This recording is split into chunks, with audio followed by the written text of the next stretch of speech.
Are you bored of creating online courses that are just videos, quiz, and repeat this mundane pattern? Are you ready to start to have some different types of interactions? Well, today in this video, we're going to look at exactly that. We're going to look at specifically how you can use DialogForm in Thinkific. You can use DialogForm outside of Thinkific as well. So we'll look at creating an interaction in DialogForm and then how we then pull that into Thinkific. Before we do start, let's just talk about your online course curriculum. If you are feeling like you are continuously creating videos and quizzes and you've got this repeat of mundane, boring content, then your course curriculum may be where you need to start to review as to where you can put in more interactivities or more assessments or interactions. So if you haven't created your course curriculum yet, or you want to review your course curriculum, down in the description below you can download a free curriculum template, and you can also see some videos that help you be able to build your course curriculum. In your course curriculum, one section that we look at is how you decide and ascertain on the best types of lessons, the best type of interactivities or activities, and the best type of assessments that help your student to be able to meet the objectives of that particular lesson.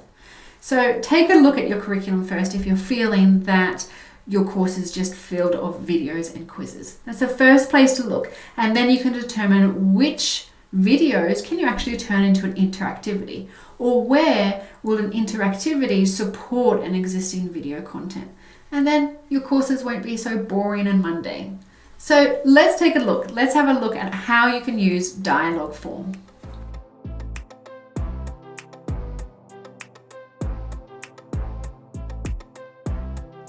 So here I am on my DialogForm page, and you can see that I have a course plan activity already here, and I can also go and create a new flow. Now, if you're not sure what DialogForm is, it's a dialogue. It's a way that you can create a dialogue with a student so that you can support your student in understanding content better. So this is really useful in a way that rather than just getting the student to absorb content through your videos, you're providing them with an opportunity to put their knowledge and their skills to practice by answering questions and getting immediate feedback in the form of a dialogue. So I do have an example here, but before we go and have a look at my example, let's have a look at an example from DialogForm. Okay, so if we jump into their home page, you can see straight away on their main page they do have an example that you can have a look at. Here we have our picture, we have our heading and our content. Are you ready for some fun learning? Yes, I am. And we get content straight away, we get feedback, I'm excited, and then we get some information. Now this one here is a multi-step content or multi-step activity where there's information and then a question. So this country is home to one of the driest hot deserts in the world, and that is Chile, which I am based in Chile, and I did not make this. This is just a coincidence.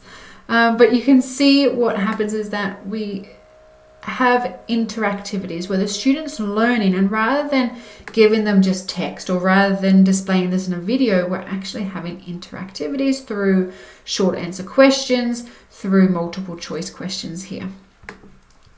Okay, so we're going to do the same. So how can you create one of these types of interactivity? Where do you get started?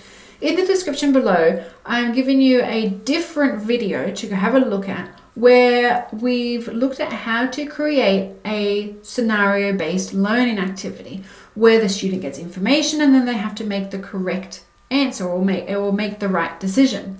So we're going to be using that example where I use a PowerPoint slide or a Google Slides, and I built interactivity in a Google Slides, and we're going to transition this into DialogForm.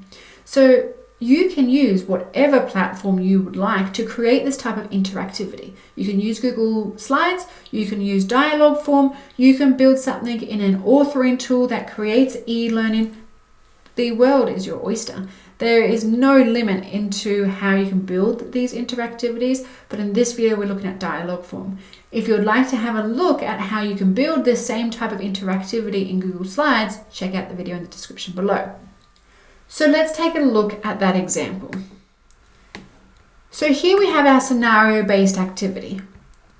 And this is a scenario-based activity. Like I mentioned, you can have a look at how this is being built in the video below. But it's an activity using Google Slides and where the student might be provided with just a continue button, or they might be provided with a choice. And each choice then has a consequence or a repercussion. And through this journey, the student is then learning. So we're going to put this into my dialogue form, which is here. I've already started.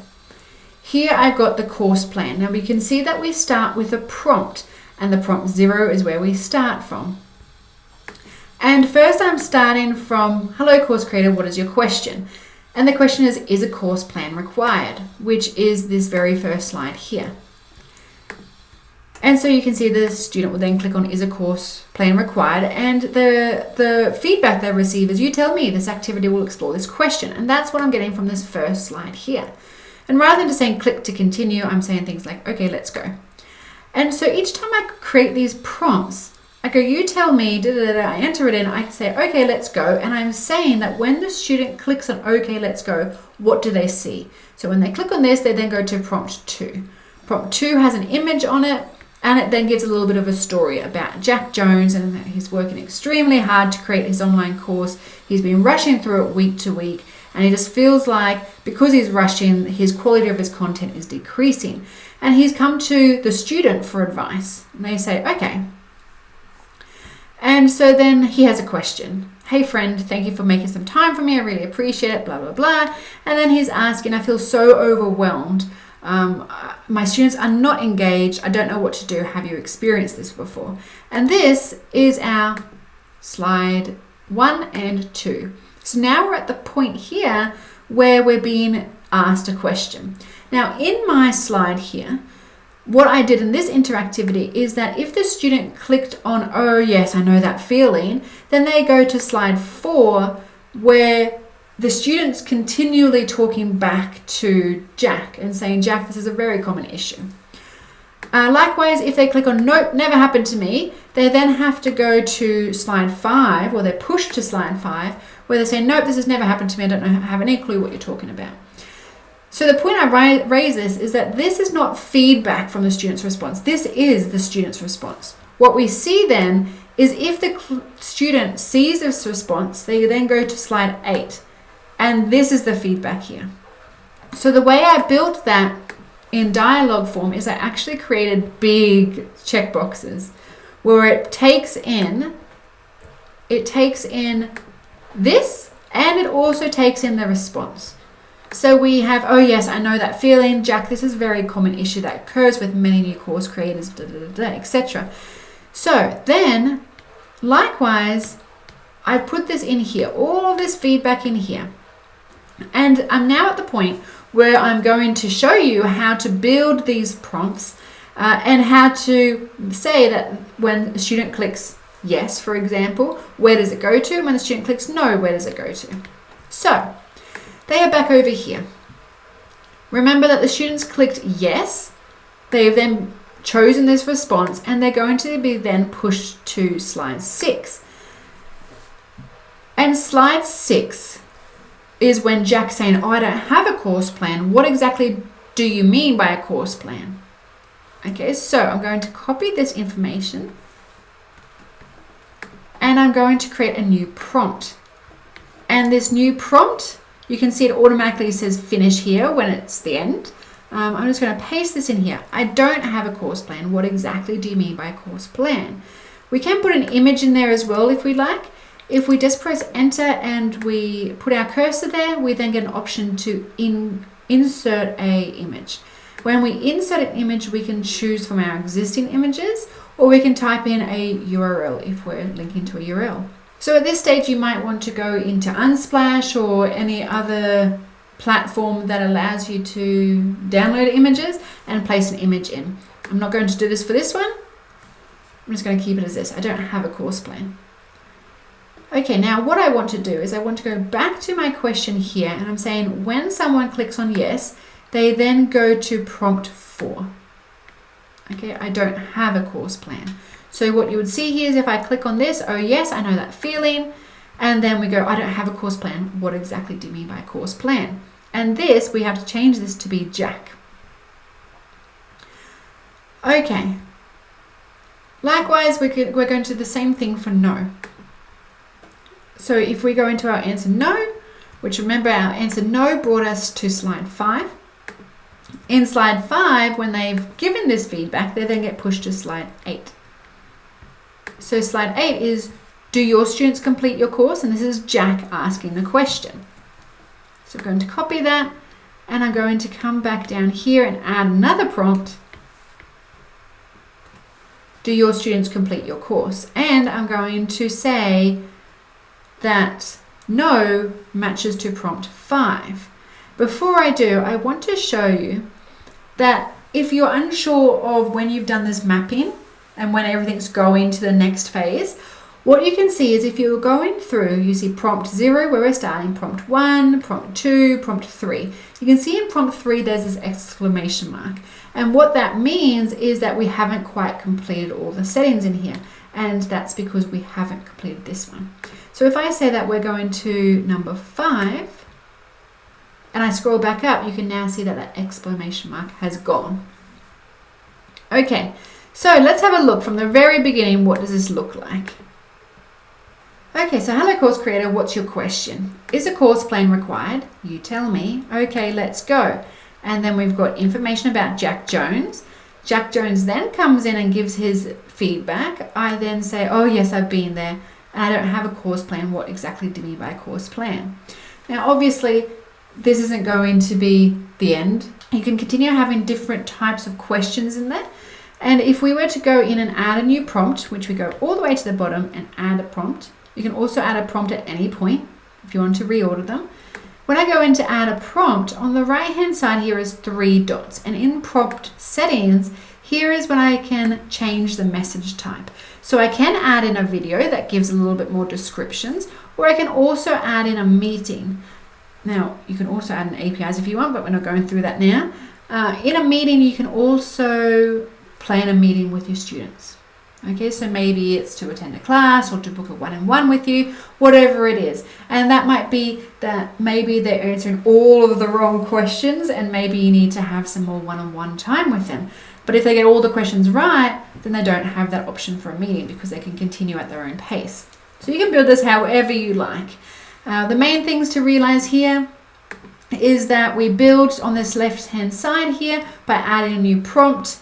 In the prompts, when we add a prompt, we can then see that we can add another one. If we click on these 3 dots here, we can upload an image for a prompt, or we can also select a template. Now, when we select a template, this is selecting different types of answers. Like we saw in this dialogue form here in the example on the home page, we could see that there was different types of questions. We had short answer, we had multiple choice, and so these templates allow you to select from one of those examples and then build on top of it by just changing the content. Okay, we can also, once we add a prompt, like I said, we can add a prompt in between 2 prompts. And if we then just go and change that prompt setting, we can then also change what type of message type it is, but we can also select on the multi-step message, which means we can have step 1, step 2, step 3, and then we can ask a question, right? So that's what we saw here where we've got this information and then this information, step 1, step 2. Okay, so it doesn't always have to be one person speaks, you answer, one person speaks, you answer. You can have multiple steps where we're breaking up the content between those steps. Okay, there's also other settings here to do in regards to scoring. If you were doing scores and the student had to pass that score to then be able to continue, you can set that in there as well. You can also have some type of activities where, if I just go and delete this one, you can have some type of activities where the teacher is involved. So if I go into one that has 2 responses, I can also request teachers' feedback. Okay, so you can actually have a pause where a teacher would come in and provide feedback to that student. This is really useful, like I mentioned, that if someone's going through the course and they're answering all the questions wrong, then maybe we can intervene by requesting the teacher's feedback and providing a more personalized feedback. Right, you can keep playing around this to your heart's content. What we're going to do now on the right hand side here is we're just going to click publish. As easy as that. So let's look at how we get this into Thinkific. Remembering that Thinkific is not the only way that you can use DialogForm. We're just going to do this for this example. So to do that, I'm just going to click on my little K button here, or my little name, and then I'm going to embed and share. In here, I want to click this or copy this link here. Before I do that, let's jump across to Thinkific and we're going to look at how we can add this app to Thinkific, and then we'll look at how to add it into a course. So here is my Thinkific school. This is all a test account. This is all fictitious information. So I'm going to go into the App Store down here. And in the App Store, I would like to click on Visit the App Store, or we can go through and view all the apps like this. It takes a little bit longer. So I'm just going to visit the App Store here.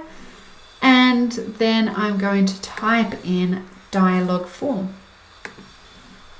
And here it is. So we just click on that and we're going to click on install. This is a very easy app to install in comparison to some other Thinkific ones. Okay, all that mapping's there. I'm going to accept and install. Okay, done. So now I'll just go back over here and I'm going to go into a course. I'm going to choose any course. Again, this is all fictitious. I'm going to go into my ebook one. Okay, now what I want to do is I'm going to go back to my DialogForm here and I'm going to copy this. I'm just going to copy that link. Okay, so we're not copying this iframe, we're copying this link here. And I'll go back in to add a lesson. And here you will see that there's the conversational chatbot. We don't want to click on that. That's just reminding you that you have DialogForm. If you open the app, it's just going to open up DialogForm. Rather, to put this into a lesson, we're going to select multimedia. In here, I'm just going to paste that link. As easy as that. And I'm going to call this course outline. Is it needed? And save. Let's have a look. If I go preview current lesson, let's have a look at what that looks like from the student's perspective. Okay. So you can see it looks exactly like what we were using or what we looked at in DialogForm. Okay, here is all of our information, all of our content. We're then selecting the right answer, and that's the end. Okay, remember that we didn't actually create an ending. We just ended it there, so you might have a particular ending that prompts a student to then click on complete and continue and go to the next lesson. So I hope that has been useful in demonstrating how you can have different types of lessons in your course. So you don't need to have a video and a quiz. You can have different types of interactivities. You can even use this dialogue to break up your videos into smaller snippets, and it will still be more engaging than a student watching a 15, 20 or even an hour-long video. If you do have any questions about DialogForm or any other type of interactivities, let me know in the comments below. And remember that each week I do post a new video here on our YouTube channel, so don't forget to subscribe and hit that notification button so you are notified of our video next week. Until next time, happy course creating.